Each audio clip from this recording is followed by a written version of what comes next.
What was it?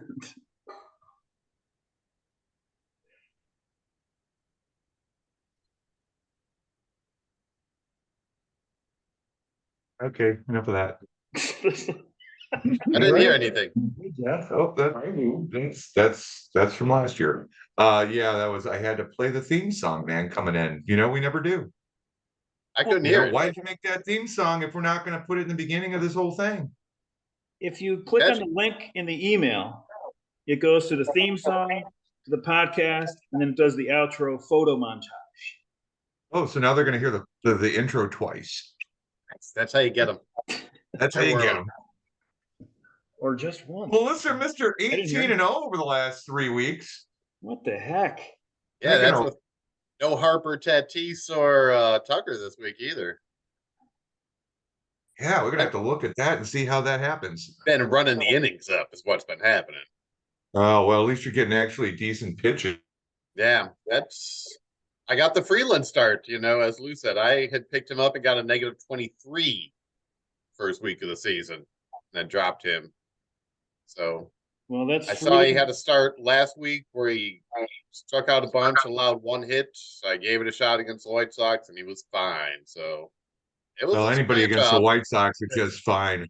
Exactly. That's why you take the gamble. So. But he came off the IL for me last two Sundays ago, I guess it was, and I didn't start him. I was like, I'm not starting. He was in Colorado. It's his first start off the IL. And I wasn't probably, it would have just been for the day. I would have dropped him. And then you swoop in, pick him up. He gets 18 points.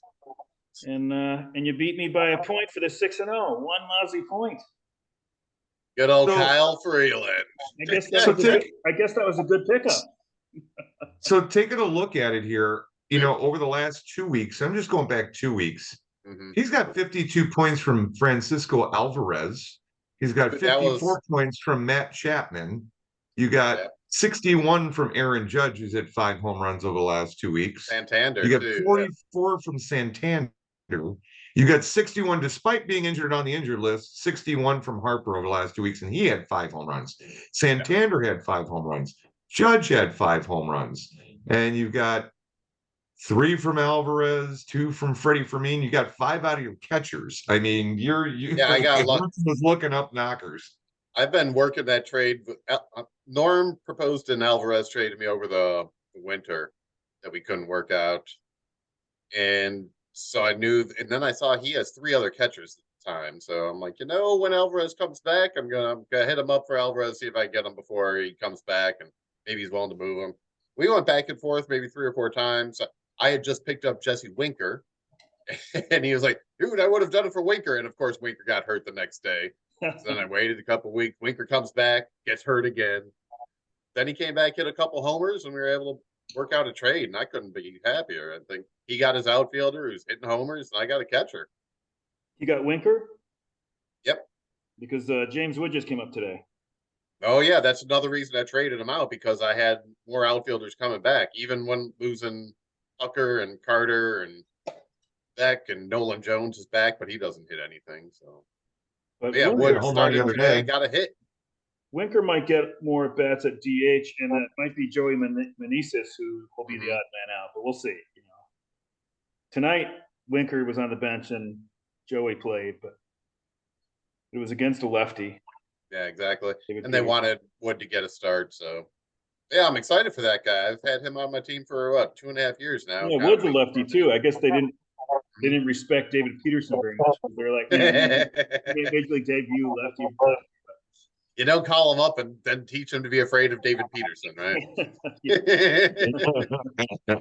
True. These 3rd and 4th starters are kind of out of your league, Mr. Number 1 Prospect. I was riding that Kyle Hendricks train for the last 3 starts too until Sunday. Thought I was going pretty good. Went into Sunday depending on Kyle Freeland and Kyle Hendricks. What I saw was happening. Hendricks get lit up his first 10 starts, sent to the pen, right? And I was reading about how the Red Sox aren't throwing any fastballs this year, right? You heard about that whole... Yeah. They were abandoning the 4-seam fastball. Their team throws the fewest 4-seam fastballs in the league. And sure enough, I think that's what Hendricks thinks. He comes back. Next start, I think he threw 6 4-seam fastballs and everything off speed and every curveball and sliders everywhere. So he's just been doing that until the 4th inning against the Brewers on Sunday. It was going pretty well. Then he gave up 7. It wound up being a -10 on the day. Thanks, to good old Hendricks. So They knew what was coming by then. I think so. League's catching up to him, and if he can hit a curveball or something off speed. a week or two ago, I was defending the Cubs that, hey, it's easy to criticize them now because this is probably the low point of the season. Yep. But I guess it wasn't quite the low point. They played some terrible baseball in that road trip. That was awful. It started off where I was even hoping, defense can come around. The starting pitching's good. The hitting can come around. Maybe you just need to redo the bullpen, like the Braves redid their outfield 2 years ago. Just no one has a big contract there. Just redo the whole bullpen on the fly and see if something happens. But then they started having bad base running and rundowns. I thought it was pretty telling that Seiya Suzuki in Japanese said like this would not be happening if we still had David Ross as the manager. Really? I didn't hear him say that. Well, that's the thing I've been beating the drum. I don't know if you've watched the last couple of weeks, but how much was doing with Milwaukee was his counsel. You notice counsel's not there anymore. His bench coach is now the manager. Now they're better than they were with counsel, and now the Cubs have him. He doesn't have that bench coach on his side anymore, and now we're in the situation we're in. I don't like the fact that we fired Ross, who had a trajectory of going up with these guys, to bring somebody different in and change everything, and now they can't play right. Come on. I mean, the other way I don't know. There's Scott Ross. They got Scott for 5 years, so the other way you could look at it is that the manager you don't bring in. It's not that important. You know what I mean? Like if the players like Ross, you stick with Ross, unless you could watch the game, which I didn't do, and see, oh my God, I can't believe Ross did this. I can't believe, you know what I mean? Like, unless it's like that. But I didn't hear that from anybody. I heard there was stuff about lineups that he wasn't gung-ho about. And the council's just, in step with how we were supposed to do this. They all kind of are on the same page as far as 3 times through the order, bringing pitchers in, having a bullpen. I just think every bullpen move he's made has been the wrong choice. I don't know if you can blame that on him too much. I mean, I think that's why the Mets got rid of. Oh my God. Art Howe. What? Art Howe. No. Willie Randolph. The Orioles manager, the Yankees manager. Showalter. What? Ottelmeyer. Buck.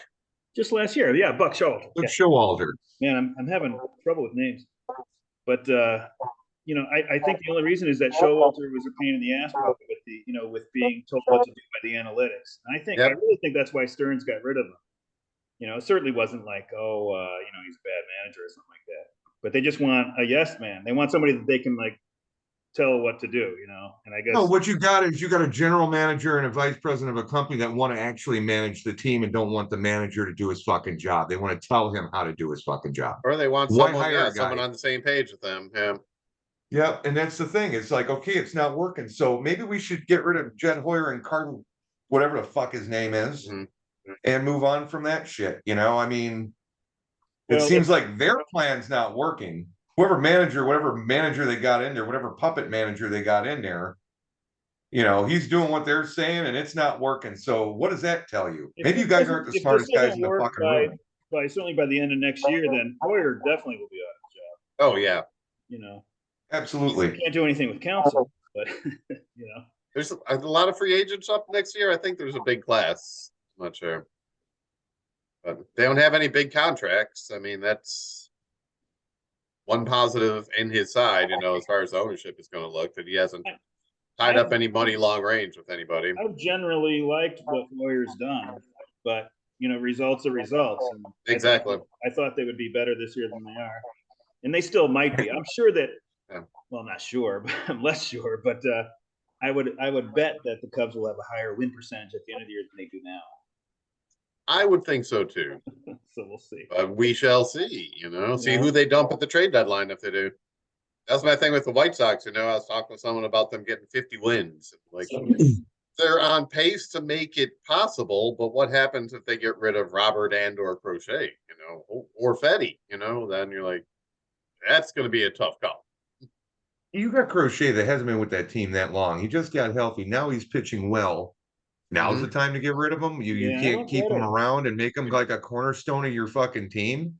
For what? For the next 3 years? Are you And gonna then you're going to put contend your the next chips 3 in. I years? mean, come on. Well, then that's And- just telling you that they're thinking they're way past 3 years from being competitive. And if you're a White Sox fan, you don't want to hear that shit. And he's going to have to pay him. They start in his arbitration years next year, so they're going to have to start paying him as he's the best pitcher in the American League with measuring by WAR. Ryan Starve ain't going to pay for that Unless they think that he's an injury. There's exactly. an injury Get around the rid of him corner. before he gets injured again.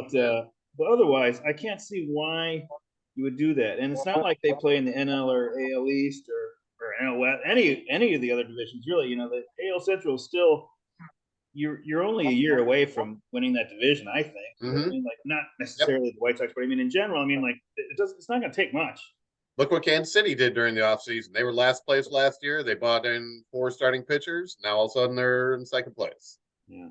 Third place? I don't know where they are right now. So yeah, I'd be curious to see about the Crochet thing. Sam, obviously, he's 35, 36. If you can get something for him, that's fine.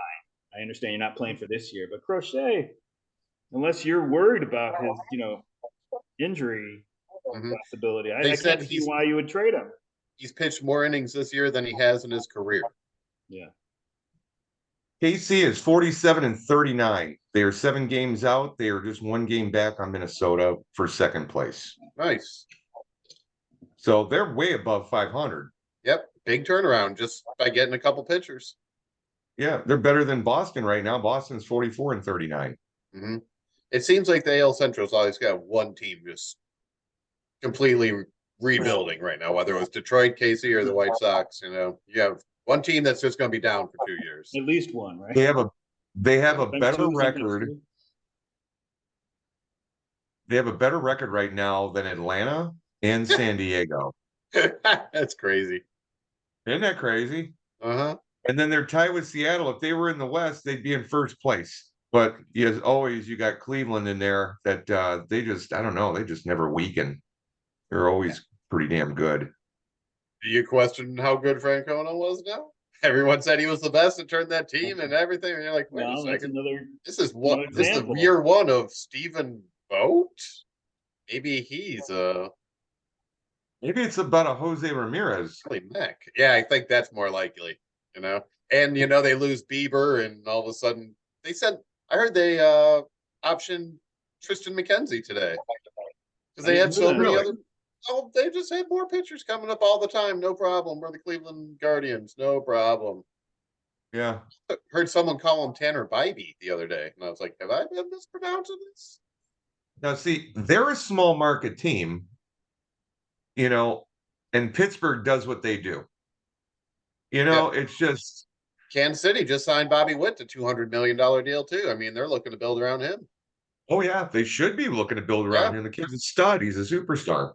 He's might be MVP right now in the American League, right? I don't know. He's top 5, right? He's right up there with Judge too. Yeah. Judge and Soto. Are you looking at the standings, Jeff? What's Minnesota's? Yeah. Minnesota is at 47-37. So they've got 2 less losses than Kansas City, but the same amount of wins. I picked up Bailey Ober 3 starts ago, and that's the team that's going to win it. But we'll see. Picked up who? Ober. Oh, I dropped him. He was fucking shit. Yeah, I got him on back-to-back starts against the Oakland A's. don't keep him too long. No. He will fuck your week up. Yeah, I'm going to start him against the White Sox, Tigers, and the A's. He's the one that helped me get out of the blocks really slow with a -20 on the first day. That's my Freeland experience. I think that's why I've had a lot of luck the last 3 weeks. I haven't had any -20s, -15s until the Kyle Hendricks start yesterday. I don't think I'd had a negative double digits in 3 weeks. That makes a huge difference. Compared to where I was coming from. I felt like I was always working out of a hole.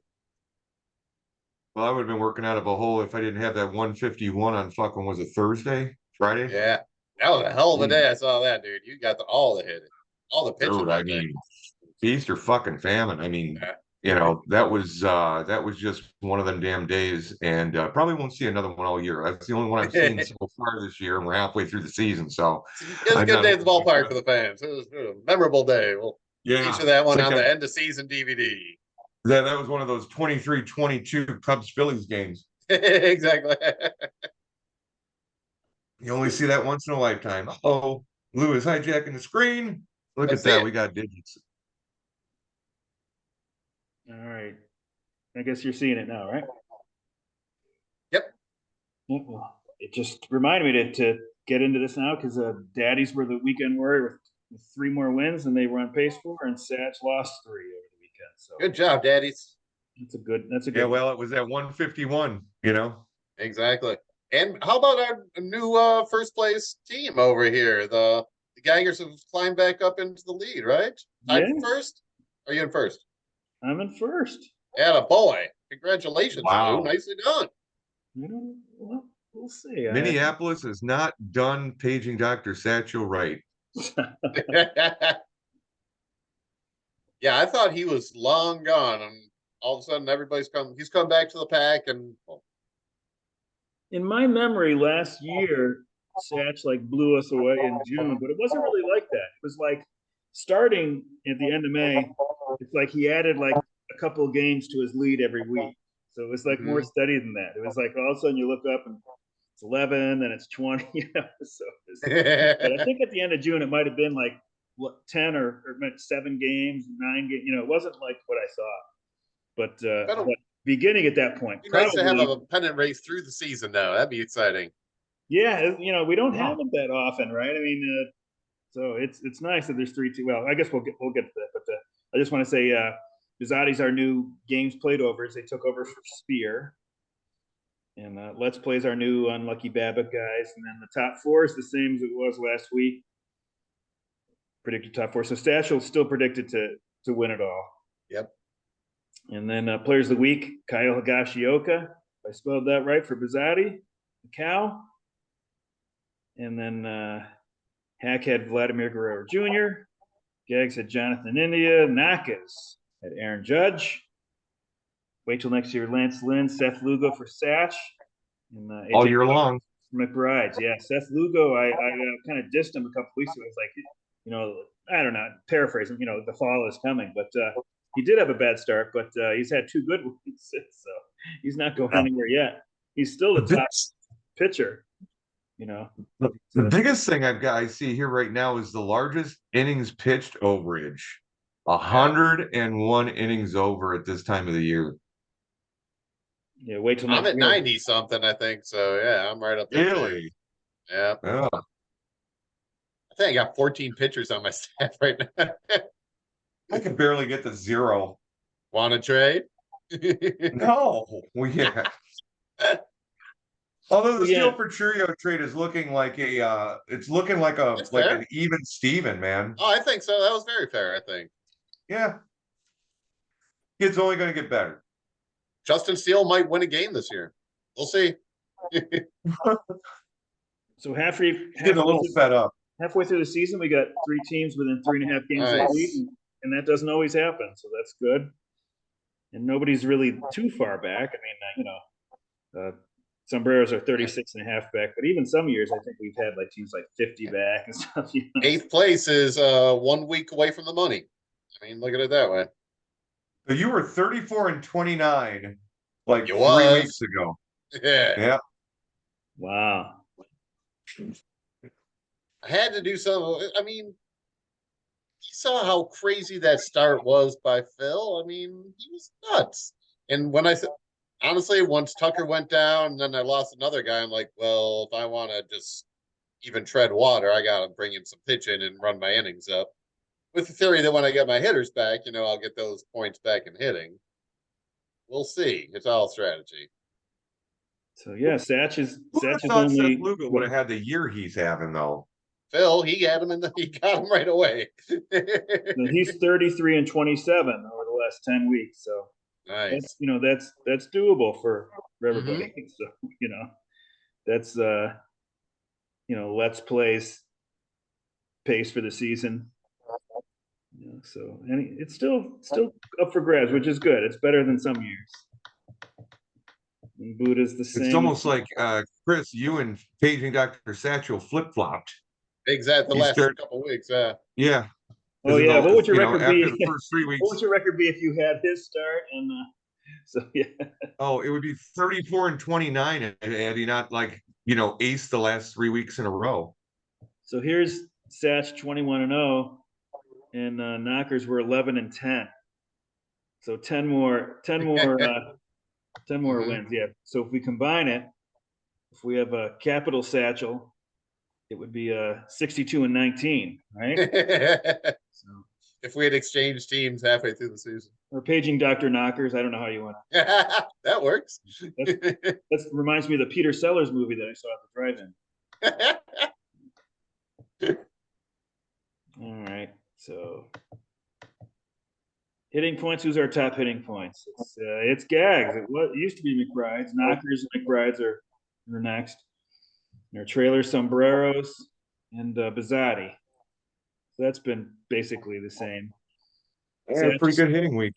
Satch is still number one in pitching points per inning pitched, but it's come down a little bit. And who's the worst? The Daddies have the worst pitching points per games per inning pitched, and that doesn't include save holds. And of course, Satch is way on top in that. And weight trails, and where we got the Daddies are 221, third, tied for third. Where's Knockers? 218, just 3 points. Yeah, we're all kind of clumped just a hold up there. behind. Yeah, 1, 2, 3, 4, 5, 6, 7 teams between 200 and 224. Yeah. Unlike Council, we know how to work a bullpen. Gags are second to last to wait. You both have Hector Neris. You started the season with him, right? No. He was free agent, I think. Yeah. So I had that James MacArthur. Did you pick him up recently? Yeah, I just picked him up. I got him sitting as my fourth. Yeah, he does a good job. I like that guy. I thought he was pretty good. Put a holds guy, I just said, you know what, I'm not getting enough holds, and then I put a holds guy in the right relief pitcher spot, and then they weren't pitching him after he'd pitched like fucking every other goddamn game 2 weeks prior. And then all of a sudden I get him, I throw him in there, and it's like, man, we don't need you today. We need you this week at all, actually. I've had a sort of a kiss of death on trade proposals this year. I swear I've offered trades for about 6 or 7 pitchers, probably 8 or 9 pitchers throughout the year, and I think 5 or 6 of them have had surgery already.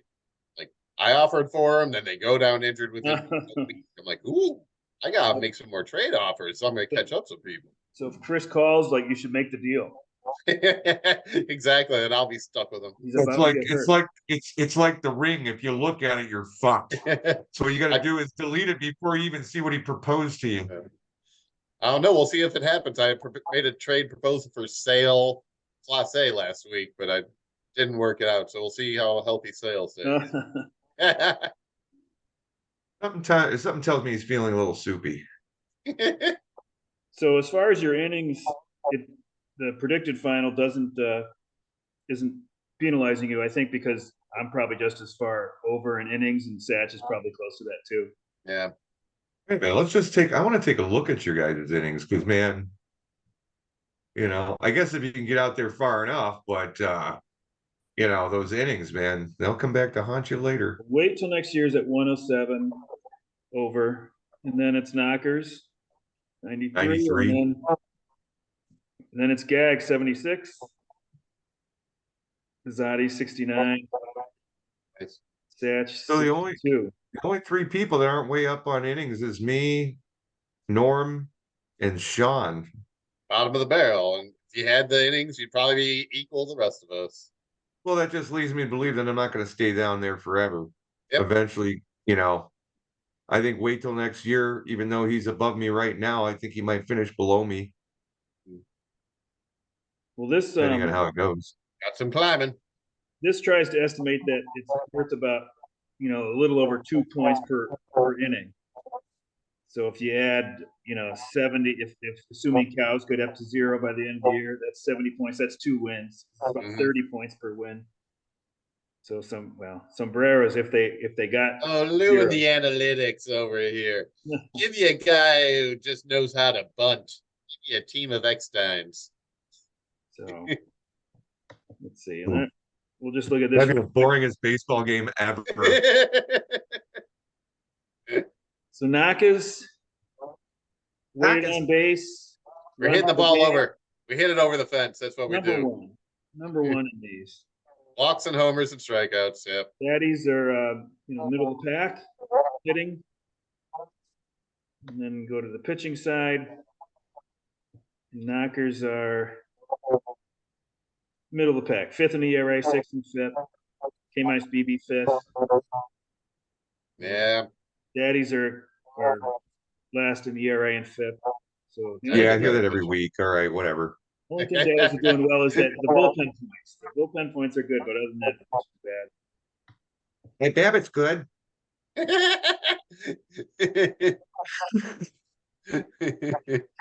Go get a scratch off.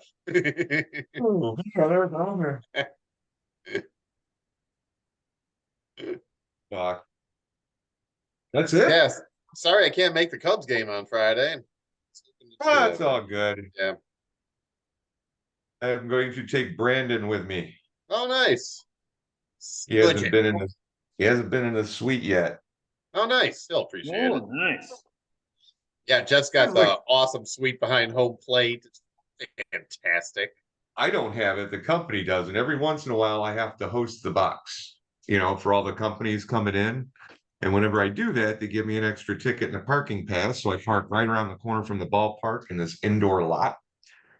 And it's outdoor too. You park most of the time I park on the roof of that place, so it's outdoor. But anyway, you just walk right around the corner, straight into the stadium. You got to set the door is in the front, right there off the corner, and you take an elevator straight up, and it's just wonderful. It's fantastic. Did you tell Brandon? I don't get to watch the game as much as I'd like because I have to show face and stuff and be the face of the company. But whoever I take with me, they can watch the whole goddamn game verbatim. And sometimes some people don't show up. Like we give them the tickets and stuff, but they don't show. So that's nuts. For a suite? Yeah. Now, is this a real suite? It's not suite in quotation. It's just like upper deck seats. No.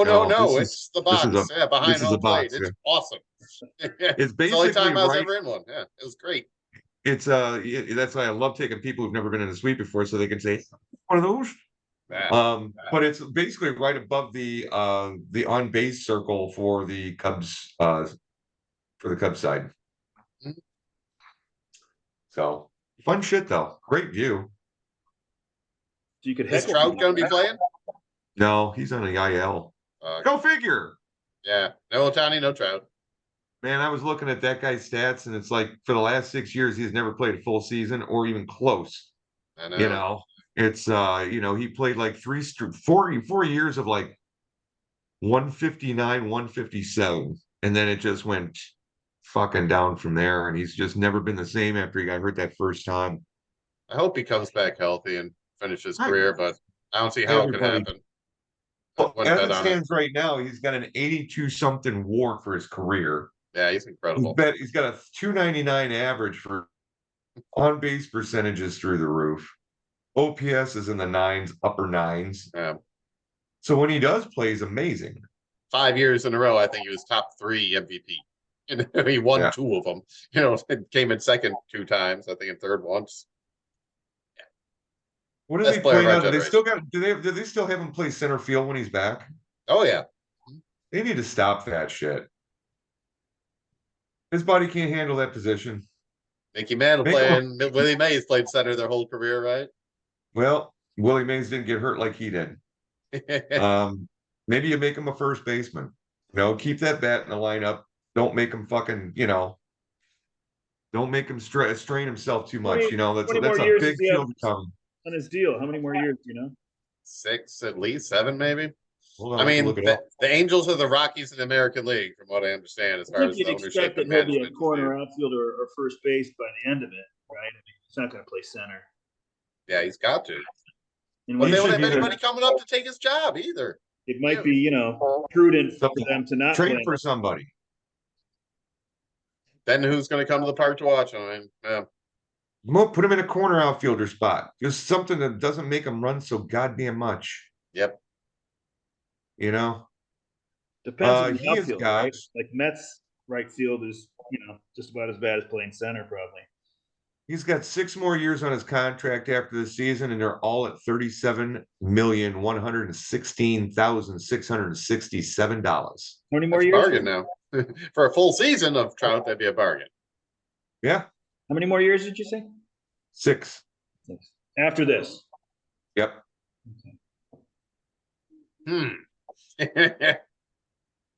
Career to date, he's made $282 million. His future is 222.7 million. So he's going to make over $500 million playing baseball. But, I heard he only has like 120 million in the bank.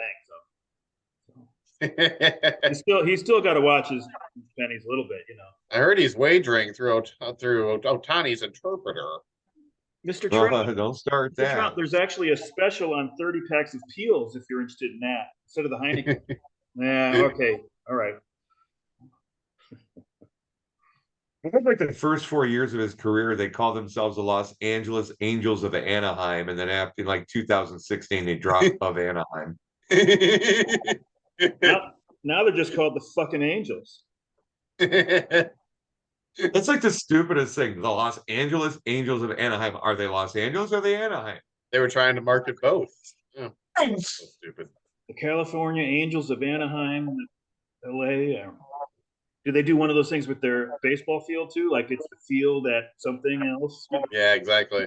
Ricky Henderson Field at Angels Field at Los Angeles County Stadium.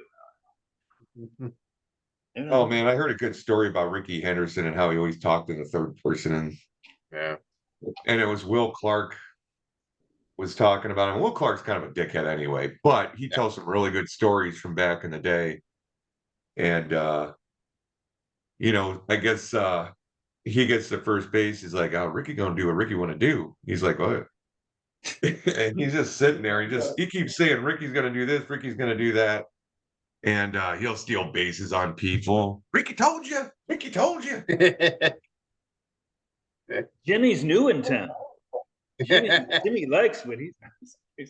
No, I'm not talking about him. I'm talking about Jimmy. No. There's a lot of funny Ricky Henderson stories just by Ricky being Ricky. His numbers are incredible, dude. Oh my God. Pretty underappreciated with all those walks at the time. You know what? I'm glad you said that because here's another underappreciated player that I am going to bring up. That this popped into my head here. I started looking into him a little bit more. It's not that steel arm guy, is it? MLB.com had you vote for they gave you a vote for the starters of the All-Star game. Mm-hmm. So I went on there, I'm like, fuck it. It's like I use this site. I don't give a fuck if they send me shit in my email. So I put my ballot in. The one that really caught me off guard, the sleeper, Stephen fucking Kwan. Dude, yeah. He's hitting with Have you power seen this his year, too. numbers? Yeah. It's PHUKN though. Oh, yeah, right. That's the See what you did Spear, there. right? Spear's got Yelich and him hitting the shit out of the ball this year. Well, check this out. He's got 228 at bats, 84 hits, 7 home runs. He's batting 368 with 49 runs, 24 RBIs. He's a leadoff hitter. He's only got 4 stolen bases, but his on-base percentage is 6. His slugging is .535, which isn't bad, and he's got an OPS of 961. Ooh, that's how Cleveland's in OPS first plus place, 174. dude. It has nothing to do with the manager. It has everything to do with Stephen Kwan and Jose Ramirez, right? Yeah. I think they were. Well, last year he batted 268. No, he played every damn game. Yep. So what the fuck?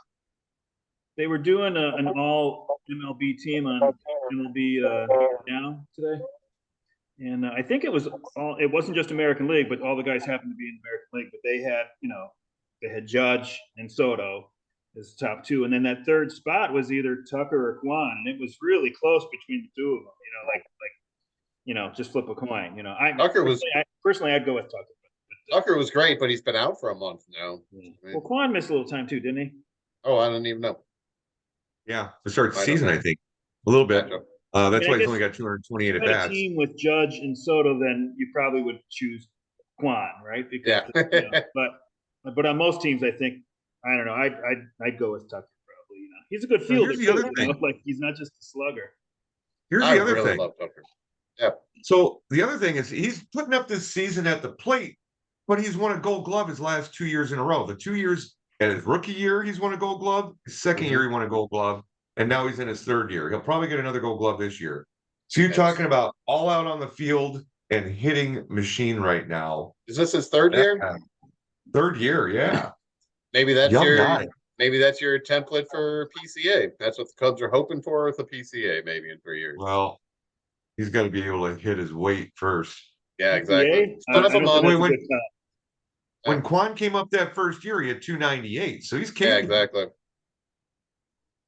He was third in rookie of the year voting. PCA is never going to be a high average hitter. You're right. That he'll be an average hitter, maybe. Maybe. PCA is going to be a better fielding Ian Happ. Man, so he's going to be streaky as fuck. I don't know how many of those you can have. Well, problem is when they all get streaky at the same time, and then it's feast or famine. You already got one at shortstop too, so yeah, and Horner and right field. Yeah, they showed Armstrong's electricity play at second base, where he stayed on second using with the helmet. I know it was like 2 months ago, but they showed it today. How about that? Safe. Yeah. Jeff's thing about Miguel Amaya, that guy is he is terrible. Yeah, he's okay. So he has thrown out one guy all year in like 35 base stealing attempts. Yep, one guy. He's got the slowest snap up throw. And his arm isn't strong either. Yeah, and he's throwing it. They were showing that video. He throws it all over the fucking place. Yeah, it was all really bad throws. So he's not. They forced him up, just like they're doing Ballesteros. The kid's only 20 years old, and they already got that catcher in fucking like AAA right now. Yeah, that's all. He's hitting the shit, but his reputation is that he's not going to be a great defensive catcher either. But you should bring him up and see, because sometimes these things are not right. I've seen it. I've seen it the beneficial way. I've seen it where the guy has a bad reputation and he's actually fine or even good. But he's only 20, right? So yeah, exactly. You got to be a real special player to cut. There's a lot of baseball to know before you get behind that plate, man. And that's why a lot of these guys don't even show up until like 24, 25. Even if you come from high school or even when you come from college, there's still a learning curve. That was one of the things I noticed in the Cubs last week was, they get rid of Gomes and they signed up Thomas Needham, right? First day he's here, he starts behind the plate with Jameson Taillon. I'm watching the game because I got Taillon starting. Taillon gets like 8 strikeouts, gets the most whiffs or swinging misses that he's had all season. Cubs look great. I'm like, hell yeah, keep this Taillon and Nito thing. Next start, Amaya right back with him in Milwaukee. I'm like, why wouldn't you put Nito out there again? That seemed to work pretty well last time. I always liked Nito, but I think it was last year. He was such a disaster offensively. It was so bad. He was like worse than James McCann was. Amaya's got a 550 OPS too. So it's not like you're getting a bat from him either. I'll bring Amaya up right now. Yeah, Nito might not have had an OPS over 500 last year. It was so bad. All right, so here's Miguel Amaya's It was just like he ended, but it was just like for a lot of the year it was in the 400s.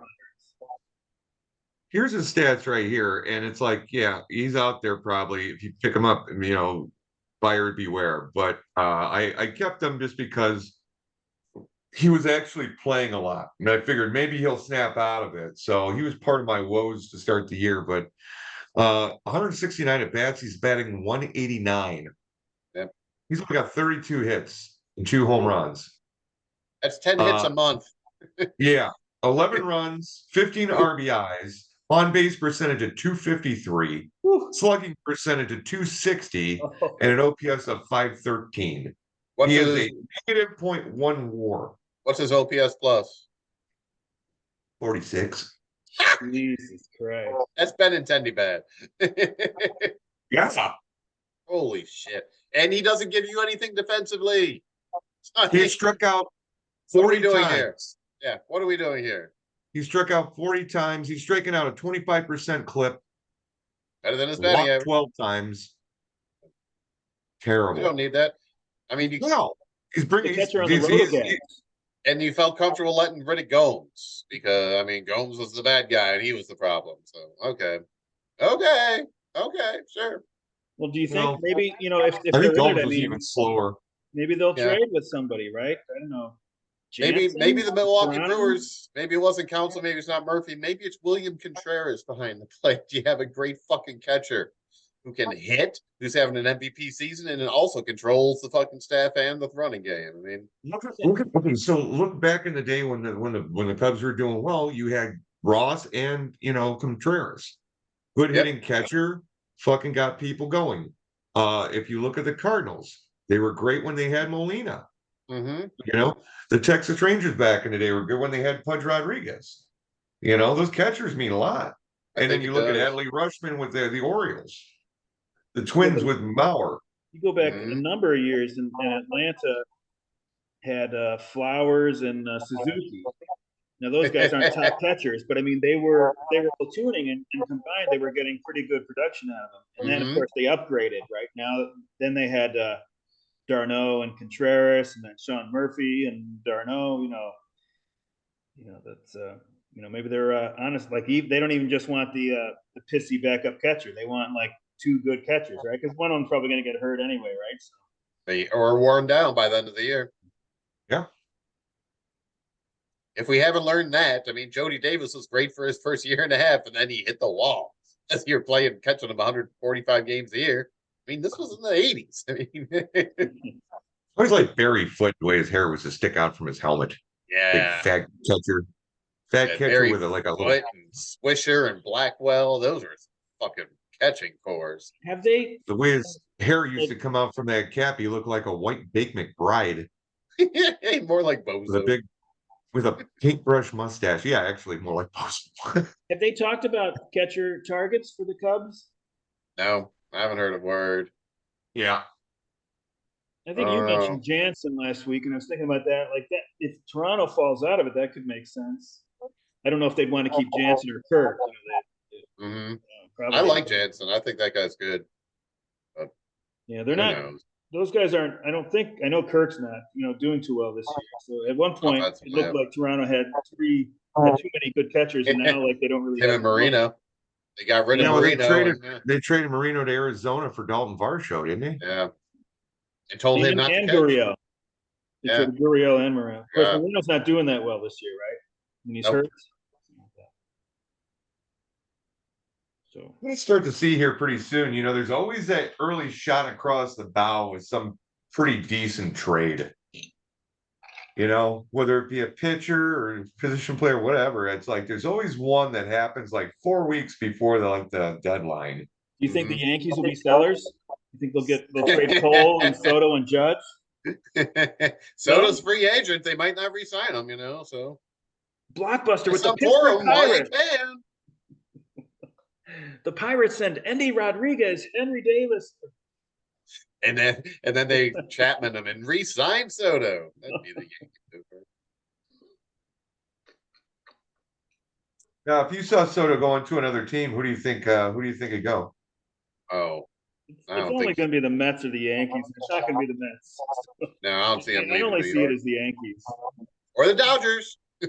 Don't rule out the Dodgers. They have to rule them out. Everybody's money. I just hope that the Dodgers trade for Lindor. Isn't he doing well this year? Yeah, he's doing well. That's why. How many more years does he have on his deal? No, like 17 more years, I think. Gotcha. Where are you standing on Alonso? You want to re-sign the polar bear?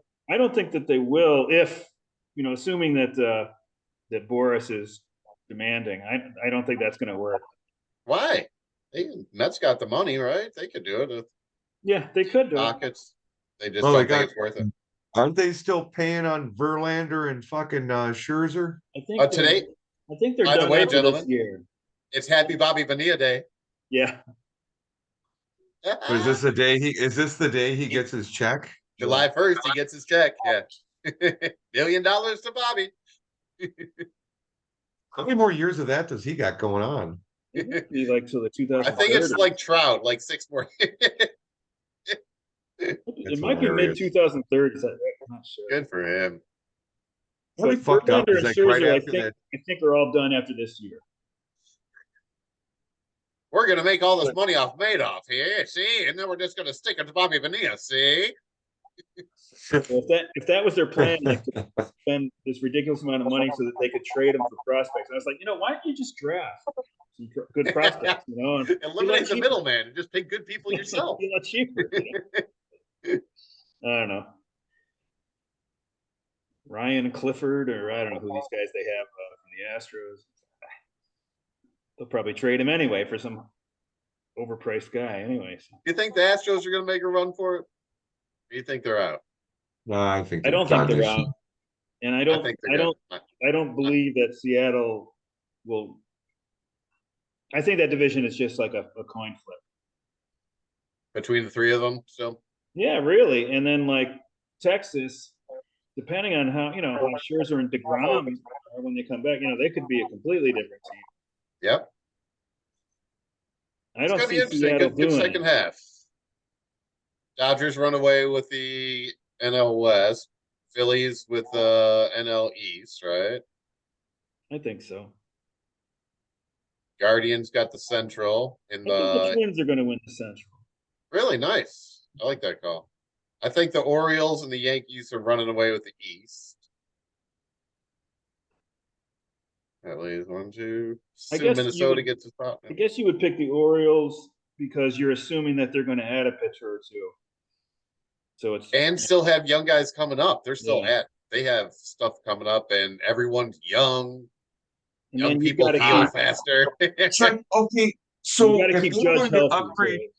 they really wanted to upgrade any position, I mean, they've got so many guys. I mean, you got Jackson Holiday coming up. You got Kobe Mayo. There's a few pitchers they still have in the pipeline. It's like the Baltimore looks to be like they're going to be really good for a long time. Mayo's probably a guy that they'll trade in a month, right? I mean, like that seems like a very likely guy. Trade him, or do they trade Westberg because Westberg's kind of proven he's a pretty good player, and maybe they have more of a because Mayo plays third, Westberg third, or Westberg has been playing at second as well. Yep. If you bring up Jackson Holiday, you're going to have to move Gunnar Henderson somewhere. Do you move him to second, or do you move him to third? Mayo right now, you would get something for him. What if you bring him up and he hits like shit? Even if he hits well eventually, I think maybe they would. Mayo would be like the perfect guy to trade because he's still got high stock. It would be other teams would think like the only reason he's not up is because look how deep they are. You know what I mean? So I think there's like a good selling point with him. I think what they need to do too is they need to stop and they need to trade Austin Hayes and make room for Keston Herstad. I saw him misplay a ball just yesterday. I remember what you were saying about him. I was like, oh my God, you guys are so deep. Why are you playing this guy? Yeah, I mean, he's like Mullins, they could live without him too.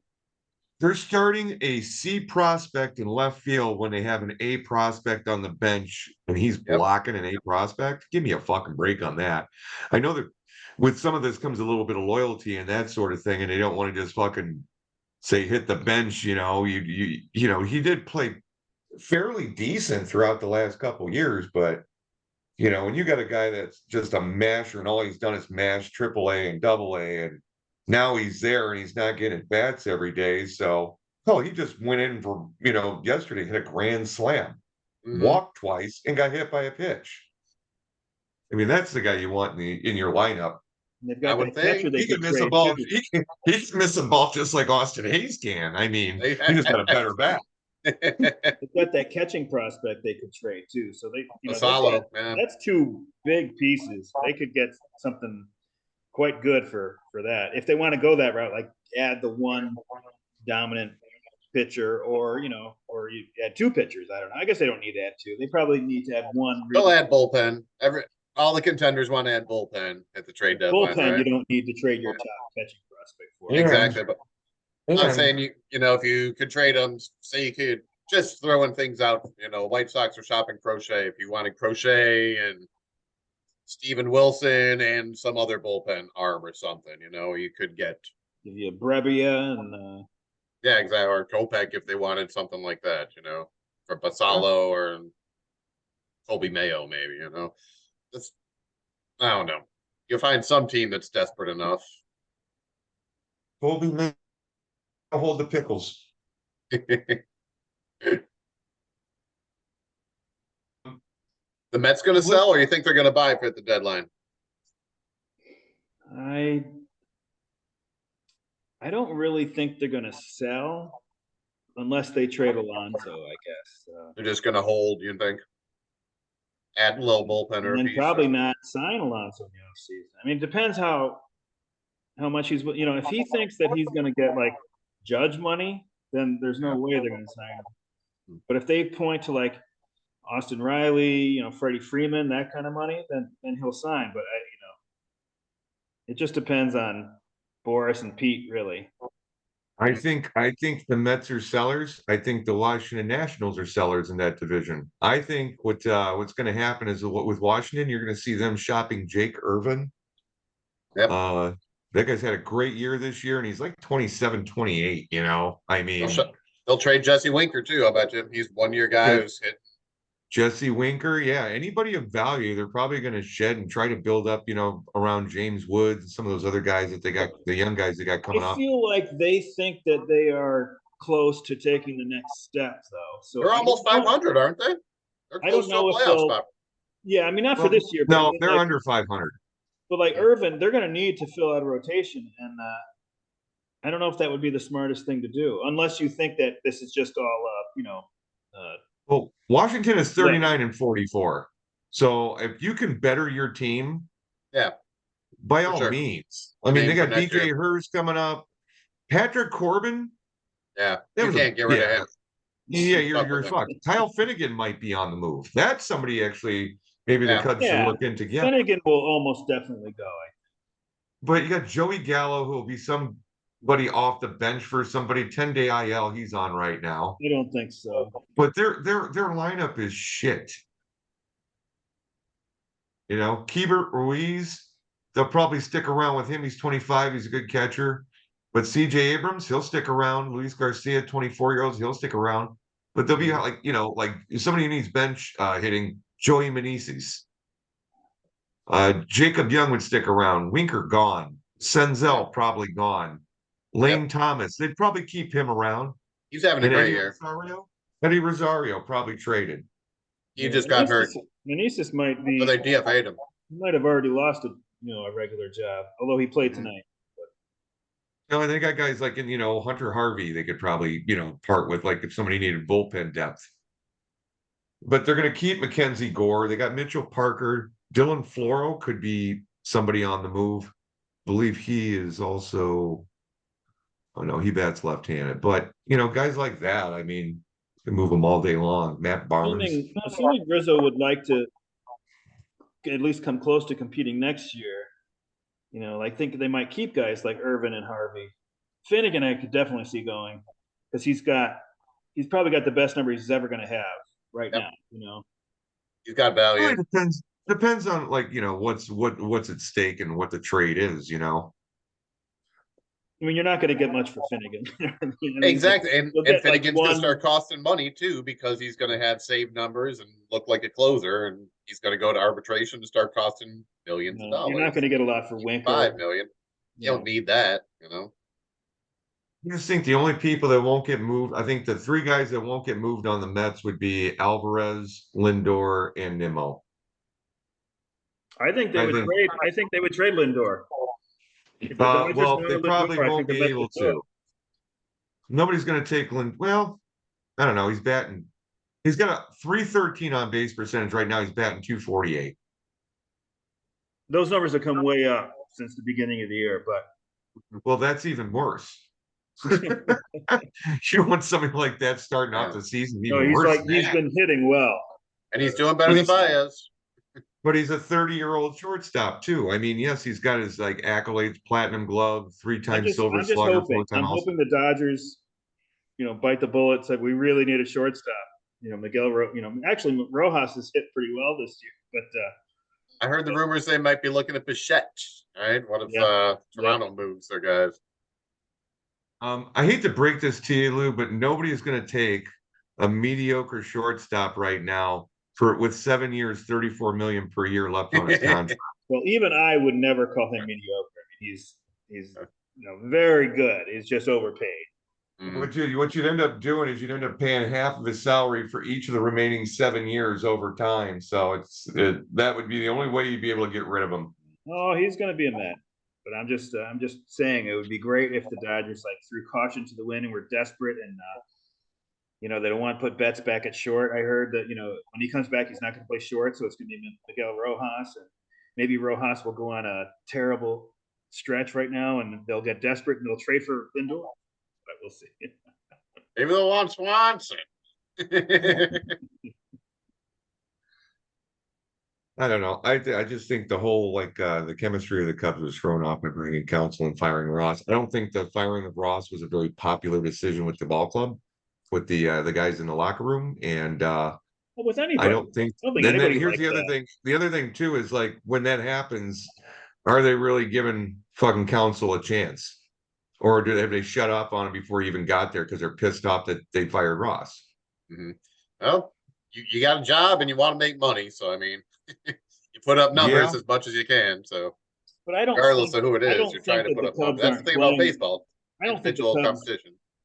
I don't think the primary reason that they're not playing well is because of Counsell, though. I mean, I guess we'll never know. I mean, I guess it's the players are really unhappy with the fact that Ross was fired, but I don't know.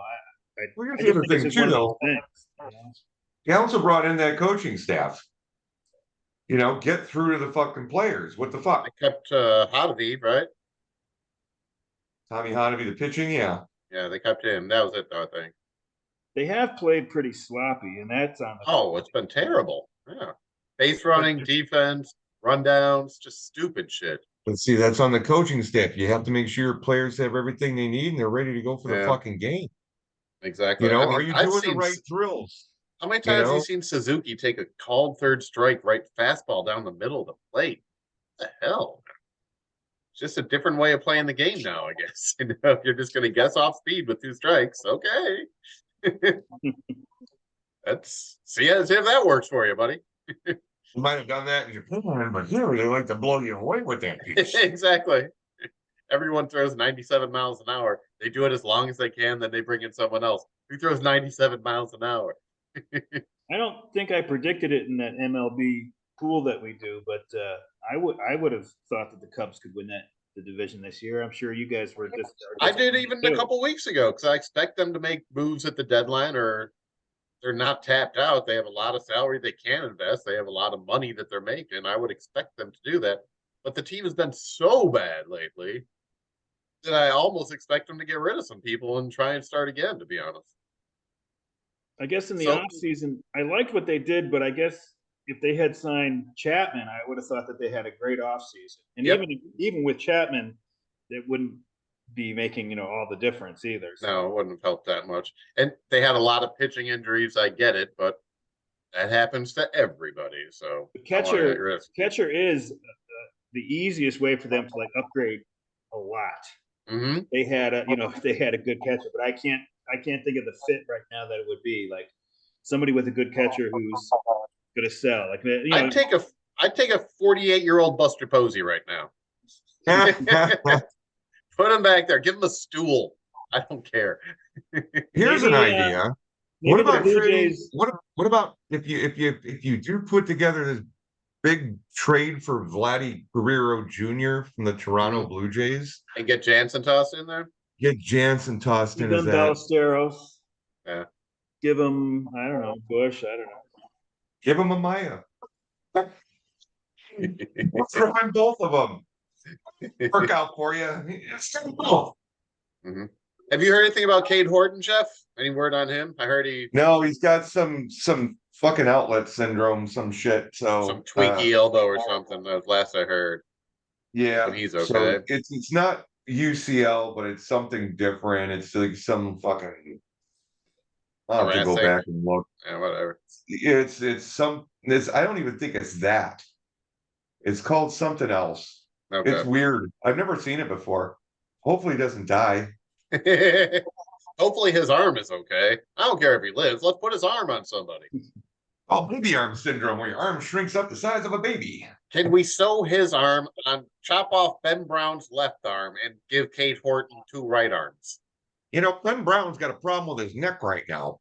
Yeah, I heard it's not as bad. He might be coming back. The last I He's heard. got some like they called it some stress reaction in the neck. That doesn't sound good.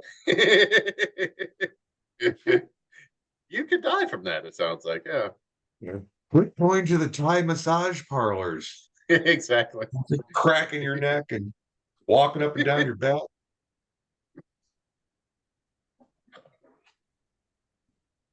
Well, here come the fireworks out here in the suburbs. They're starting early, usually around 9 o'clock. Oh boy, I hope your dog's okay. We've been giving her You've been hitting some chew. You've been hitting that box of wine pretty hard there. I think just normal. No, this is a judgment-free zone, though. Just a normal Monday night, I love it. just a normal night. Really. Is I'm not on a weekly cycle with the box wine. that a Gray Albrecht shirt, possibly? Yes. I thought I recognized that mustache. 50 Shades of Gray. Awesome. I love that guy. That's great. He is funny. I enjoy his writing. Who is that? He's a writer on Razzball. Razzball. Oh, gotcha. The only thing with Razzball is I have to keep in mind that they're talking strictly roto, so they have different opinions about players sometimes. You know, like if the guy doesn't hit homers or steal bases, Speaking of which, he's worthless. You know, we have the Roto League starting today. Start today, yeah. Exciting times. And Deborah Harry's 79th Are you in the birthday. same Roto League as him? Yeah, he started one just through Beer League or some people, and I just hopped in. I have an American League team and a National League team. Yeah, they're separate. Yeah, because we didn't have enough, enough guys. Not enough baseball. Just me and Chris, really. We each have 2 teams in each league. Hey, leagues start out small. Look at the Savannah Bananas. There's only a couple teams they can play. I heard something great on listening to the score today. I guess there's a whole bunch of people excited for the people play the Madden football game. There's the NCAA college football game is coming back this year. Okay. Because they had to get rid of it because they weren't paying the people, and O'Bannon led the laws. I remember dude, that. Name, image, likeness of me, and you all making money off it. So they're like, okay, what if we stop making it? So now that it's been about 10 years, I think. Exactly. So it's been 10 years, and now that they've paid for the likeness for all the players. I think you signed a thing when you go to college, and there's like a $400. If you sign this, they'll pay you $400, and your name will be in your name, and you're in the game. So all these guys are signing. But the game is coming out, I guess, in a couple weeks. And a couple guys, the guy they were interviewing on the score says that he's back into hoping to put back together his Dynasty online NCAA game. Like, that sounds crazy. He's like, yeah, I was Florida State, Jason Goff was Clemson. We had like 10 other people, and we play a full season. Then you have the off season of recruiting. Wow. And then exactly. I'm like, holy shit, that sounds like it could be fun. But he's like, but now with NIL and transfer portals, I'm gonna scalp everybody's team. Like, oh, sounds cutthroat. But an online dynasty game like that would be fun for people who don't have Beer League. What's cool about that college game too is that basically you can like transfer your like senior class over to Madden as the draft. Oh, really cool. That's awesome. Yeah. Because they work hand in hand. They're both EA Sports, so they made it to where I can remember there's like either 1 or 2 seasons that I had that you were able to do that, move it over. I remember I had it. I thought that was really cool. Like 98 or 97. I got sick for like 3 or 4 days and played. I started a season at BYU and played like 40 seasons of simulations, and you just, oh, I can recruit 2 good guys to BYU and sweep my conference and be ranked number 2 again. So yeah, eat the That's shit the out of thing the I like, fun. with like playing at MLB The Show and stuff like that is like drafting people that you think will do well and then watching them develop through the minors and then bringing them up. You do that like fantasy thing. Mm-hmm. I always like doing the road to the show too. Just Yeah, one that's like fun. always make them like a switch hitter, big whopping left fielder or something. I always start as a relief pitcher because I get to the show faster, but then they wind up flip flopping you and putting you in a setup role, and then I get pissed at the team. Dumping there. Fuck you. I don't want your deal. I'm a free agent. How would you Get out of like here. to how would you like to be like on your favorite team and then all of a sudden you're doing really good for them and great and then all of a sudden they send you off in a trade. Happened to me Then when you end up playing for like the Twins and you're like, I was a closer for the Cubs and did great, like closer of the year. Then they kept jacking me around, putting me into setup. So I became a free agent, signed with the goddamn Brewers, and won the goddamn World Series. How about if Took it you're to him. a middle reliever and you have a higher strikeout rate than the closer, you walk fewer guys, you throw harder, and they don't give you any save opportunities because it's just going to jack up your costs in arbitration. Because it's That goddamn would be David Ross frustrating, running right? your team. That would be frustrating. Yeah, I'm gonna start a career just in being like a loogie. I'm gonna be a 1-out lefty guy and see how many years I can stick around. But try and Jimmy Moore emulate was a Jesse fucking Chavez's king career. in it. Yeah. Throw 40 innings a year, let up a couple long balls, make a couple mil, just happy to stick around the show. Charlie Huff a lefty. No, I don't think, were there any lefty knuckleballers? That's a good one. And what? A lefty knuckleballer. Boy, that would be a different look. Yeah. Talking about not knowing what to do at the plate. Did you see that Matt Waldron pitched at Fenway? And No. I guess he had been kind of mentored by Wakefield, so he was kind of emotional about it. Fantastic. He didn't actually pitch a very good game, but he's a lollygagger, by the way. But he's been doing well this year. I didn't know he's a knuckleballer. yeah, he's not kicking it. He's no Seth Lugo. What was his name? Waldron. Matt Waldron. Waldron. W. Yeah, you said Waldron. Yeah. Waldren. O-N, yeah. O-N. Waldron. So Wakefield's got kids that are, I don't know, like teenagers, I think. And they lost their mom and then their dad like within months of each other, right? Both had cancer. Yeah, that's terrible. Like Menendez? Kind of makes you wonder where they were living. And they lost their parents too. Well, I would check the water around that joint where they're living. Exactly.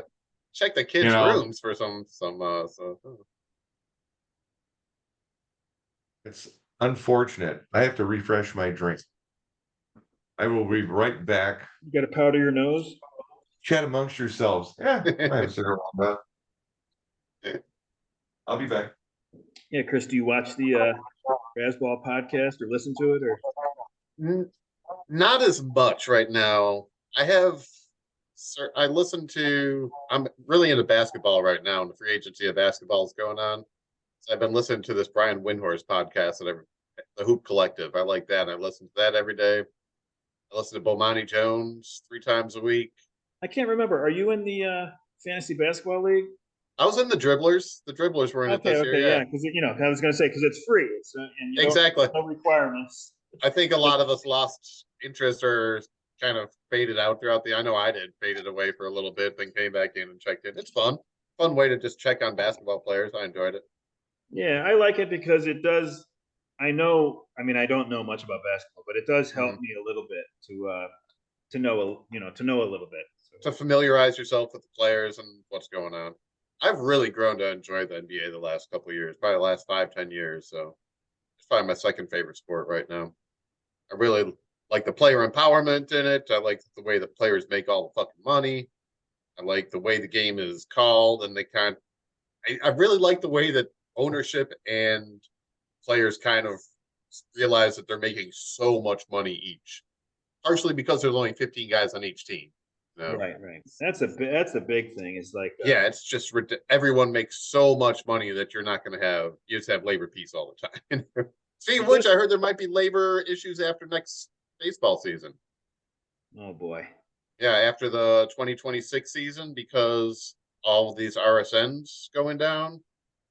Been following that, right? With regional sport networks all getting off Comcast and wanting to be included on lower bundles and being forced to go on pay-per-view, and they're all leaving this shit. So I don't care as long as they play the games. But if there's like yeah, that's the problem is that it doesn't matter to me if the players make 3 million a year or 30 million a year. I couldn't care less, you know. Yeah, but unfortunately that it's turned in we grew up watching the game like that, but it's turned into quite a business. And they're saying through the last negotiations, I'm all saying as these long as they play the games and what yeah. they did that one off season where there was no moves in the winter, I was like, God, that's even though the season started on Yeah, time, it close to on sucked. time, it still was the worst for me because Yeah, me too. that's when I need it the most. Is like it's this gray day, the sun's gone at 4:30. I need like a baseball signing, for me to go, Mm-hmm. oh, that, but I had none of that. Oh, that sucked. From what I heard, they're going to be asking players to give money back that they agreed to give them Yeah. already. And that's not going to happen. No, that can't happen. Yeah, they're saying that since all these cable networks have gone under, that they're not getting the money they planned to. So now, well, No. we're going to have to lower Sorry. the taxes and all this Sorry. stuff. That's So, on you. That's on you, very rich guy. yeah, I seem to think that way too. But from what I've noticed, rich, powerful corporations don't seem to want to take responsibilities. And I don't just say that because it's the owners. Everybody hates the owners. I don't like it when the players sign a contract and then they're Exactly. happy and they, I was like, Mm-hmm. this is what the contract is. There's Yeah. there's risk involved in then giving you this guaranteed contract, and then when it works out in their favor, you're gonna hold out and renegotiate. Oh, I don't like that either way. So I don't like it from the owners or the players. I think they both learned from that. Honor When was the last time contract. you heard a big, long, extended holdout? I mean, Right. it doesn't really happen. I think both sides see just it's so negative that there's nothing good coming out of it, so they just keep it private, if nothing else. I don't know if it's just the old guy in me, but the thing where I have to watch a game on Friday night on Apple TV, it just doesn't work for me. I mean, like, because for me to get into that app, it takes like a couple of minutes or a minute. I don't need to watch won't you? Are you fine just listening to a game on the radio? I mean, I don't I'm need to watch fine. them. So, Like yeah. the Mets were on Apple this past weekend. I didn't watch because Yeah. I want to be able to check out other games during the commercial, do this and that. I don't want to be stuck on Apple TV, because if I exit out, it takes like a minute and then it takes a minute to get back in. I don't know if it's just our cable. Totally agree with you. I'm the same way. And I think they're making a big error because unless it's just an old guy thing. Yeah, we're dying. We're dying off, and no offense, we will be replaced with faster options. I am not doing that. I mean, I'd rather flip between MLB, the Yankees, and the Red Sox than to be stuck. That's what I wind up doing. Is I was listening to the Cubs game on my radio on the phone, and then just have a game on in the background with no sound, and do other stuff throughout the day. Yeah, I don't watch the games if I have to watch too much. Yeah. Plus, they have these people on Apple. I don't know if it's better now, but they had some crappy announcers on there. I think what they're doing now, from what I heard, is they're taking like one person from each broadcast. So if it's like a Tigers Guardians game, it'd be like the color guy from the Tigers and the play-by-play guy from the Guardians. So they kind of put them together to kind of get a combined feel for the game. I don't know how well that's working. I haven't listened to a single broadcast. I guess it's been about a year. Last year on Apple, I was like, God, this is horrible. Mm-hmm. It was really bad. But I think I watched another game later in the year, and it was definitely better than the first. I think I heard that Chip Carey is the play-by-play guy for the Cardinals now. Yes. That is a match made in heaven for me, dude. A team I'll never watch, and a voice I never want to hear. I think it's funny that Harry has so much personality, and his son and grandson have zero personality. You know, those guys are they're They like said they're I kind of heard cranky, and you know, like Chip says he was never around his grandfather. He never knew him until he got the job at the Cubs. And then he like heard the stories. I mean, he had heard stories about him, but he said he was never around Harry Carey. Like, huh. That explains why you guys so dull and boring. well, that was the story, right? That during that Harry documentary, that he went to his grandson's little league game, and he didn't even know who it was, or something like that. I can't remember. I can't remember the story, Which one is ours? That a boy, Harry. but They Harry also has so said much he had like personality, a and these guys are really cardboard, don't you think? I mean, Skip Carey is like, you know, oh my yeah. God, what a He's yawner. terrible, and Chip is even worse. Have you ever heard about the journal that supposedly Harry Carey kept, or his diary? He kept like a diary of like when he'd get home, he'd have like write down each bar he stopped at and who he drank with every night. Holy shit! That he remembered everybody he talked to too. Exactly. But After he weird thing to died, write down. this guy called into the score, just a regular guy, and he said that he had spent the night drinking with Harry at one of the Rush Street bars, like, you know, and then I don't know, a week later, he said this guy was walking on the sidewalk, and from across the street, he heard, "Hey, Jim!" And he like looked over it, and it was Harry Carey. So Harry like recognized him from and like remembered his name and everything. You know? He couldn't believe it because you figure like there must have been 5,000 guys like him that Harry had drunk with. Who all had that story, probably. It's great. I wonder if that diary was called Harry's Book of Helping Remember. I was telling stories about Bill Veck to my wife and kid the other day, and I remember, like, it took me down memory lane. I remember like the first time I went to Wrigley Field, like being like 14, not the first time. First time I go to the game where I'm sitting in the bleachers, and like they point out Bill Veck to me, and like he had the wooden leg, and he had like an ashtray, like on his knee, like where the wooden leg was, and he would just like smoke a cigar and like use the ashtray on his fucking knee. And he would like sit in one of the first, not the first row of the bleachers, but like the first row on the top aisle. It's like you could just like walk by and see this guy with his ashtray on his fucking knee. I'm like, what the fuck? That's Bill Veck, bro. When he walked away, did the ashtray and the ashes just go flying everywhere? I assume he like unclips it, you know, and then walked away. It's so fucking memorable though. Like all of a sudden it just, I'm telling the story about Bill Veck and it just clicked in. Oh, and then I was walking, I remember seeing the ashtray on his knee. What year is this approximately? You're always thinking outside the box. What year is this approximately? Had to be 70s. Early 80s. I was, late 82, 81 maybe. I was 12 maybe. So Chris, I'm gonna share the screen here real quick and ask you, did you buy this?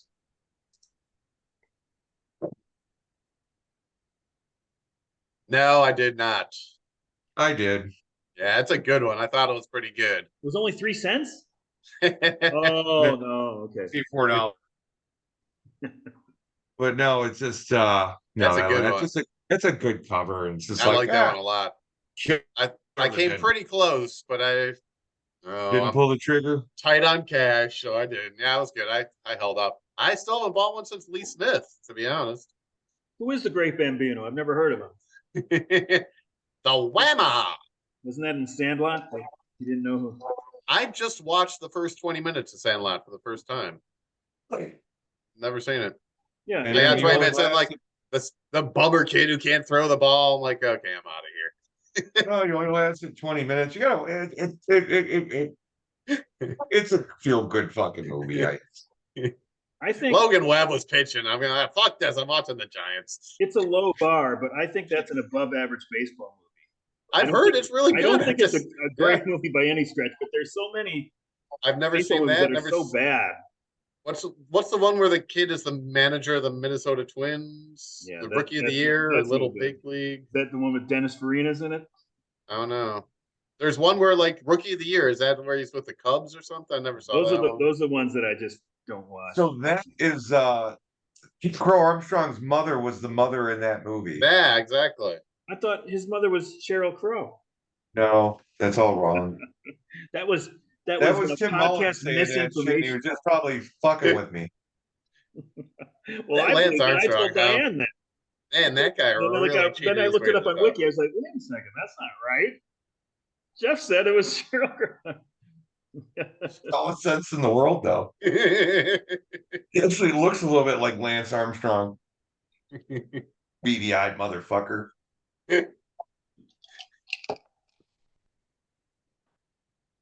Oh. Now what? Yeah. Well, here's to pennant rate this year. Hope we have a close second half and some teams moving up and down the standings. Yeah, wouldn't that be nice? I mean, I guess it just seems like, I mean, not just because of Phil, but I mean, it just seems like even other years, like people have run away with it. Mm-hmm. I remember obviously there was Phil a pennant lately. race that came down with Jeff and I, and we spent the last day of the season watching the games Oh, together. that was nice. Fun. Yeah, that was like what? Oh, dude, yeah, we watched it together. It was like, it was great. because of like, I just picked two guys up off the fucking just like, these two guys aren't playing, fuck them. They got to get somebody in that's going to play. And it made the difference because I think it was only by like a couple of points or some shit, you know. That was fucking the first time I won. The first time I won, I ran away with it. Mm-hmm. I just looked it up. 2015. Nice. Jeff was 105.49 and you were 104. No, I already forgot. Jeff was 105.48. Chris was 104.49. That was two good teams. I remember that. That was not just down to the last day; it was down to the last game. Yeah, Sunday night game, right? Oh, that was like a Joe Morgan homer for the Giants. Yeah, that was nice. Yeah, we got to sit there and watch that in my living room together. Yeah, that was a great day. Yeah, old apartment. That was a good place. That was on. Which place was that? That was one on Stave, a little crappy apartment with a big yard. Good for the dogs. You went from. I like my accommodations now, though. Much better. You went from the place with Cameron to the place with Sung? Yeah. Yep. And then to Stave? It's funny you say that. It's funny you say that because Cameron and Shelly are actually staying with me. They've been staying with me for the whole month because they just closed on their condo last Thursday. Fantastic. Yeah. Where are they going to live? Rogers Park. Awesome. Wonderful news.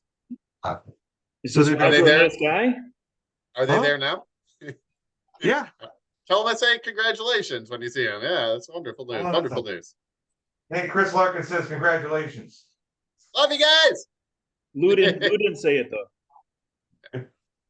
Did you hear go? Oh, stick it. Chris. Awesome. That's great news. Wonderful. Good to hear. Yeah. Yeah. They were kind of stuck with a bad landlord that didn't want to give them an extra month.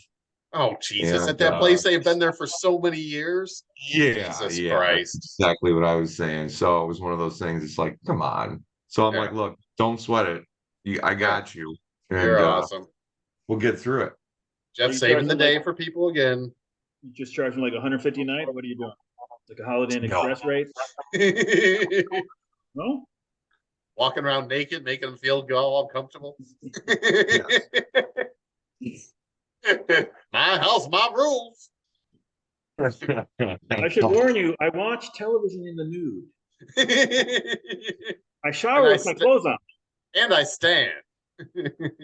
Walk on my hands naked.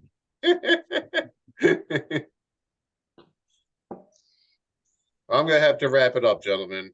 Yeah, hey, before you go though, I just want to let you guys know, I don't know if you knew this about Chad, but he had a problem with his eye. With his eye? I heard he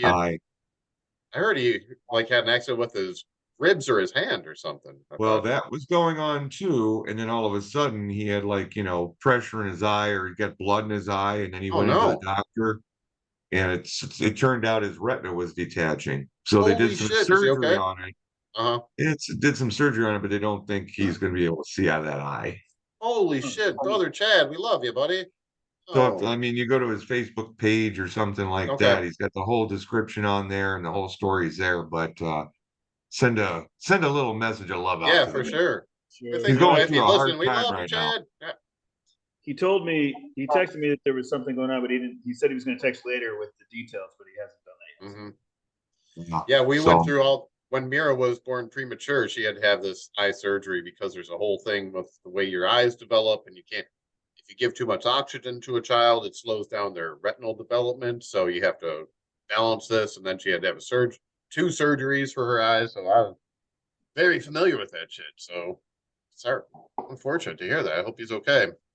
But Yeah, I'm hoping so too. But the amazing news I did learn is that these doctors do amazing shit with eyes now, and they're fucking incredible. So keep my fingers crossed. Apparently, this That's for may run in Chad, the and family a I'll little reach bit out to him. because yeah, his mother had the same problem Mhm. back in the day, and then who knows? Some of it could have been like when he was a war correspondent and Yeah. bombs and shit in Bosnia. I mean, Mhm. who really knows? But he's in an unfortunate situation right now, and we wish him all the luck in the Our love world. goes out to brother Chad. Yes. Yeah, One of my, no offense to you guys, but probably my favorite guy in the beer league. I mean, you Oh. understand, right? Yeah. he's everybody's He's favorite guy. Chad. He's everybody's favorite. Yeah. Yeah, He's got the best. best eggs. He's my second. He's my second favorite. I bought those eggs from you, and they weren't even eggs, Jeff. I'm my first favorite. I'm number one, then Chad number two. Well, weevils look like eggs. They just have little faces painted on them. These are mice. These are dead mice, Jeff. Look, it won't fall down. Anyways, great seeing you, gentlemen. Thank you very much for having me on the pod. It's always, I really enjoy chatting baseball with you, and especially after a crazy kidney stone last night. It's nice to Oh my god, we hang didn't out. even talk about that. Yeah, Yeah, because no one wants to hear about that shit. It's yeah, gross. we're getting to the advanced age now. Like everybody's got different. Yeah, passed figures. one last night. First time. Woo-hoo. Was that an experience, dude? The first time you ever had one? Yeah. Holy fuck. Jeez. But once it's passed, you feel okay. Yes, feeling noticeably better. Do you Noticeably feel better. sore? I feel just like there was some pressure or something maybe in the kidney for a while, so it feels like a little, but it's getting better every time I'm pissing. It feels better and better. So All right. Well, yeah. hopefully that's the one and only one. Oh my god. And that's kidney stone talk. Yeah, old men. But what felt better, Right. passing the kidney stone or going 6-0 for the third straight week? I'll take the 6-0. Hey, did I write on the email? So would you take a kidney? Right? Let's do it again. I can handle it. Another 6-0 for another stone. Did I write that it was your second straight or third straight 6-0? No, third straight. You got it right. Did I write that it was your second? No. I wrote that it was your third? Yeah, you gave me all the credit I cheated to get, or manipulated to get. That's with all my extra 18 innings. and So. 0. It's just, yeah. I mean, I know Phil started 21 and 0. That's just nuts. You got to keep, and you're the one who's in first place. Think about that, Lou. Yeah. Okay. Yeah. You're doing pretty fucking good. Even Impressive. if you have slow and steady wins the race. Yeah, if exactly. you have the best team Mhm. in the league, you're not going to go 21 and 0 or 18 and 0. I mean, like that's crazy. No, you have Yeah. it's luck and timing and picking up the right pitchers at the right time, That's beautiful, right? I mean, geez. You have to respect it or realize that you're getting lucky a lot. So hey, I'll take it either way. Question to you: if you Yeah. had a kidney stone per week, but you got the 6-0, No, would you do it? you're gonna Nah, you're not gonna, that good. Nah. You're like, no, I'll take I'm a not doing 5-1. that. I'm not making that trade. Yes, flags fly forever, Jeff. Bring it. Championship mentality here at Knockersville. There If you you go. traded Tucker for Guillorme in exchange for getting rid of the kidney stone, I would have traded James Wood to get rid of my kidney stone last night. I would have if I had someone that offered it. Laser surgery to get rid of him, but it's cost you James Wood. Yes, let's do it. I would trade anybody on my team. I think. I don't know what that's like, but it sounds very terrible to me. Keep drinking water, and you won't have the problem. Water. Okay. Yeah. I was going to ask you that. So it's like keep hydrated. I got dehydrated yesterday. I was out at my mom's working, drinking coffee all day, sweating a lot, and then just hadn't drank water for about 2 days. And I count coffee as water, but it doesn't count. no, you're supposed to use beer. Beer doesn't Why count. do I do that? Anyways, gentlemen, nice rapping with you. Okay. All right, buddy. Good Maybe luck we'll the have you second on half. right before football starts again. Yeah. Congratulations on first place, Lou. Thank you. Well deserved. You know, I'll see you're you just later, trying Jeff. to jinx me, but it's okay. You, buddy. Whatever it We'll takes. talk soon. Take care. All right, buddy. Chris. See ya. Oh. Yeah. Oh my God, I'm so glad I didn't say anything about Fucking psych. it.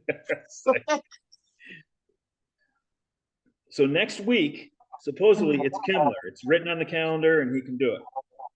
Okay. I like talking to John about baseball. John's very knowledgeable about baseball. He's a fun guy to talk with. He brings up really good questions. What's that? I said we've gone the whole first half of the year without him.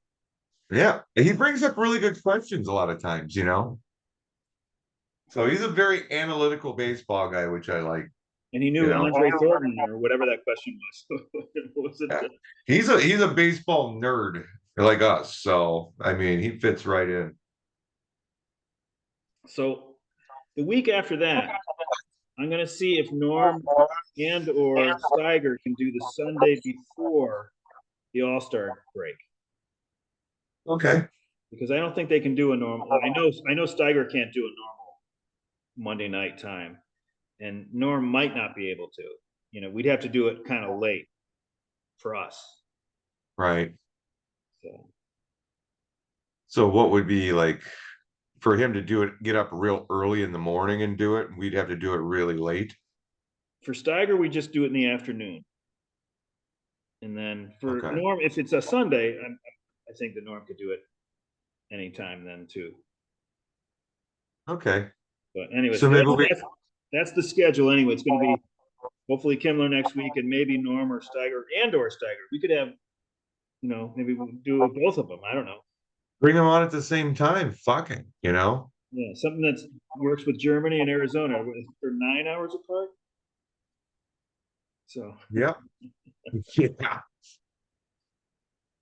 But so it'd be like Norm would be waking up at noon or doing it at noon, and then Steiger would be doing it like fucking 10 o'clock at night, 9 o'clock at night. But it would work. Yeah. Because then it's not too early for one, it's not too late for the other. And then it's just kind of right in the middle of everything for us. But if we could pop off an hour and a half and shit and kill two birds with one stone, I'm cool with that. Sure. And I'll just try to keep my mouth shut so that they can get all the talking in. Maybe I'll come on with a clothespin on my lips or something. Or we just go for 2 hours since it's Sunday. Anywho, well, it's been fun. All right, Jeff. Well, I hope you build on the success you had in the last half of last week. I mean, we looked at the numbers there. I'm still in fucking where I'm at. So it's gonna take me winning a couple weeks just to get out of that doldrum. The thing I got going for me right now is that I'm not too far up on innings where everybody else kind of is. My position players, though, even if I carry more position players than I do pitchers, but I stream pitchers a little bit more. And I don't know. It just seems like I keep missing when somebody's gonna not play. I miss at the wrong time when I can't swap them out. Yeah. And it's just like, fuck. All right. We have Nationals or Mets on Wednesday. Oh my God, I don't even know which day it is. Maybe it's 4th of July. I don't know, but one of those games starts at 11 Eastern. 11 Eastern, so 10 in the morning in Chicago. It's on Thursday. Wednesday or Thursday. So if it's on 4th of July, it could be starting at 11 o'clock just to give somebody some shit to watch while they're getting prepped for. That's what it is. Their cookouts. But I heard about it. I was like, oh my God, these are 11 o'clock Eastern. It's like, you know, the Patriots Day, which is my least favorite Monday of all the whole year. because I have to copy and paste the stuff from Yahoo before those games start, or else they don't add up, and I have to like manually do it, and then it's changing in real time. It's a all I have to do is remember to do it before 11, and half the years I've forgotten to do it before 11. It's a nightmare. This year I remember. Sure. All right, Jeff. Well, Yeah, I think I'm done. well, I'll stop recording. And I'll see you Well, next week. I'm not the one recording. Yeah. No, I said I'll stop. Oh, no.